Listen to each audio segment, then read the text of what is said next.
Kisah dibuka dengan seorang pria parubaya bernama Harry yang sedang berkendara di jalan sepi pada malam hari. Ia melihat sebuah mobil mogok dan seorang pria berpostur besar meminta tumpangan. Karena tidak enak hati, Harry mengizinkannya masuk ke mobil. Wonder if you could give me a lift. I could do that. Suasana canggung mulai terasa ketika Harry mencoba membuka percakapan, namun si pria sama sekali tidak menanggapi. Is there a good place? No. Guess I didn't mean anything. Hingga akhirnya pria itu bertanya apakah Harry takut jika dirinya adalah pembunuh berbahaya. You see your face right now. Di luar dugaan, Harry tiba-tiba berubah, dari gugup menjadi sangat tenang. Ia menjelaskan skenario seolah-olah dialah pembunuh bayaran yang sengaja merusak mobil si pria atas perintah mantan istrinya. You need to stop this car. Your face. Dan benar saja, adegan berikutnya memperlihatkan Harry sedang menggali lubang untuk mengubur pria tersebut.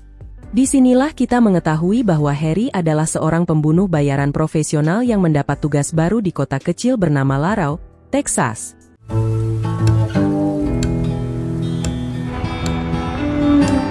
Kita kemudian beralih ke tokoh utama lain, seorang pria bernama Ray. Sosok suami yang baik hati, polos, dan sering dimanfaatkan. Ray menemui teman lamanya, Skip, yang mengaku sebagai detektif swasta. Over here.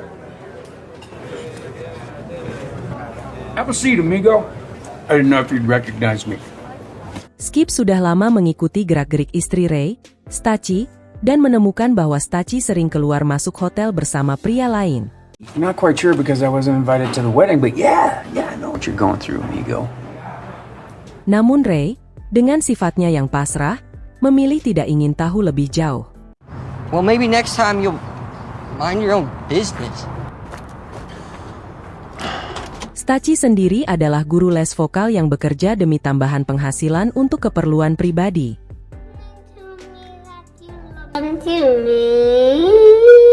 Sepulang mengajar, ia dijemput Ray. Meski Ray ingin membicarakan dugaan perselingkuhan itu, ia tidak mampu mengungkapkannya. What are you waiting for? Go! Hari itu, mereka mengunjungi bank untuk mengajukan pinjaman demi mewujudkan impian Stacy membuka salon kecantikan. A beauty salon? Yes, sir. Namun karena tidak memiliki jaminan, pengajuan mereka ditolak. Malamnya, Ray dan Stacy makan malam di rumah Junior, kakak Ray yang juga rekan kerja. Junior banyak minum dan membuat suasana menjadi tidak nyaman. Long time ago, Junior. Keesokan harinya di toko perangkat keras milik keluarga, Ray kembali ditunjukkan sebagai sosok yang sering dimanipulasi oleh Junior, termasuk dalam urusan keuangan. Partners, remember? Much bigger than mine. How come you can afford a boat? I told you I got a deal. Saat pulang, Ray ingin mengajak Stacy makan pizza bersama. Namun Stacy sudah berdandan siap keluar, mengatakan ingin bertemu teman-temannya. Ray hanya bisa diam dan mengizinkan. Eat your pizza. Perasaan tertekan membuat Ray pergi ke toko senjata dan membeli pistol.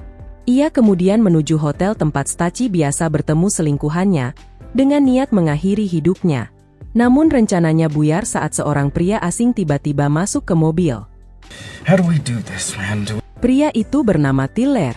Ia mengira Ray adalah pembunuh bayaran yang ia hubungi sebelumnya. Tiller langsung memberikan uang muka dan alamat target yang harus dihabisi. Ray yang bingung hanya bisa menerima uang tersebut tanpa sanggup menjelaskan bahwa ia bukan orang yang dimaksud. It's gonna be done tomorrow.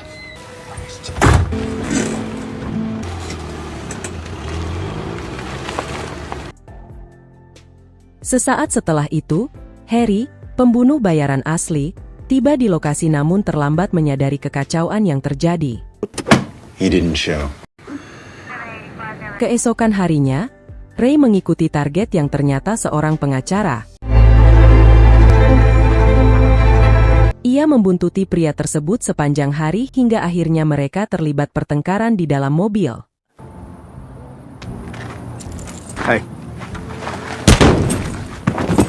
Why are you following me?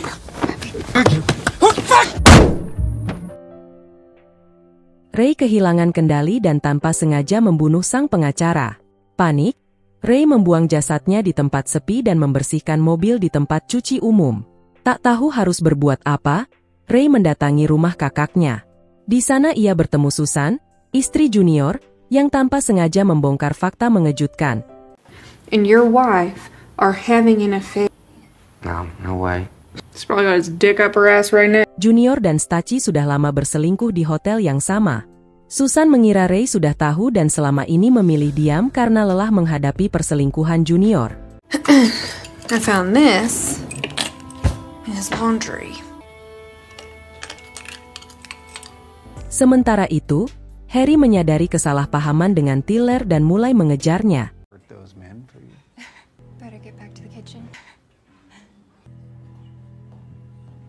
Di sisi lain, Tiller mencari Ray karena uang yang seharusnya ada di brankas milik pengacara kini menghilang. Ray, yang tidak merasa mengambil apapun, semakin terpojok. Where's the money? What money? The money from the safe. God! His name's Barlow. All right.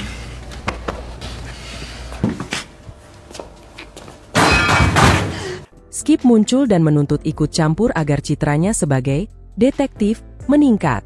No. He was attacking me, so that was... That'd make me an honorary member of the force now. I don't know. Bersama Ray, mereka mencari tahu siapa sebenarnya pelaku di balik uang yang hilang ini. Mereka mengunjungi rekan kerja si pengacara dan mengetahui bahwa pria itu bekerja untuk seorang juragan kaya yang sedang diperas oleh seorang wanita bernama Angie. I'm sorry, did you say you're from the police? No, sir. We're not really hearing any...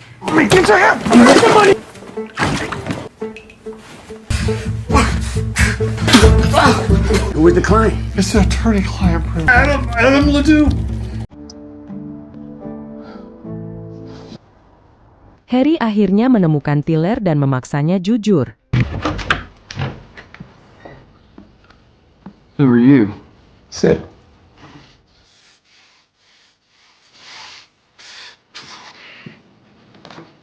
I didn't.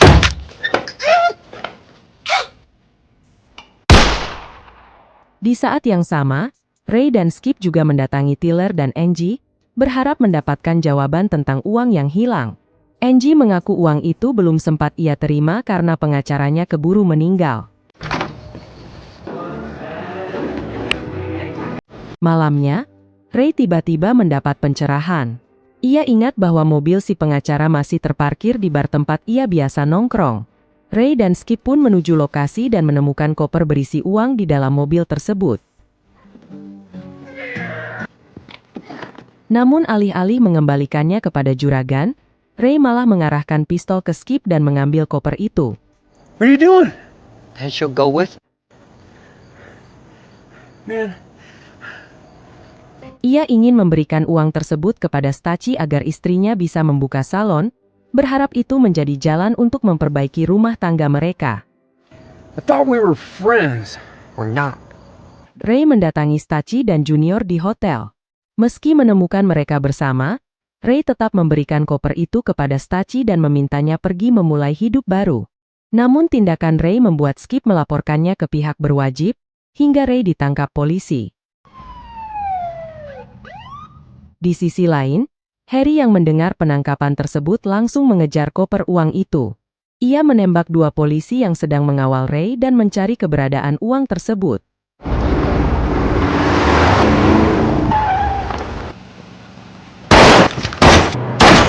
Ray yang lolos melarikan diri ke rumah kakaknya untuk mencari jejak Staci dan Junior, namun hanya menemukan Susan yang putus asa ditinggal suaminya.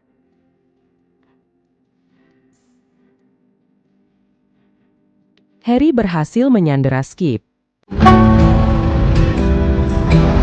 Demi menyelamatkan temannya, Ray mencari Junior dan Staci di hotel.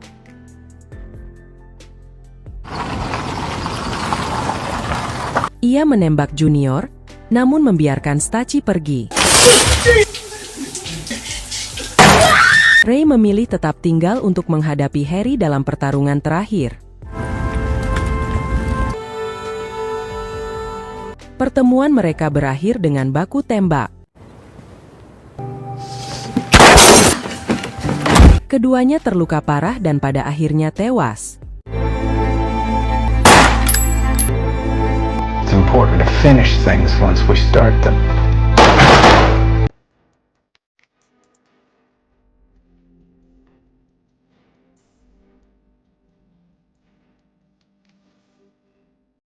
Di luar hotel, Skip mendapati Staci berjalan sendirian dan menawarkannya tumpangan.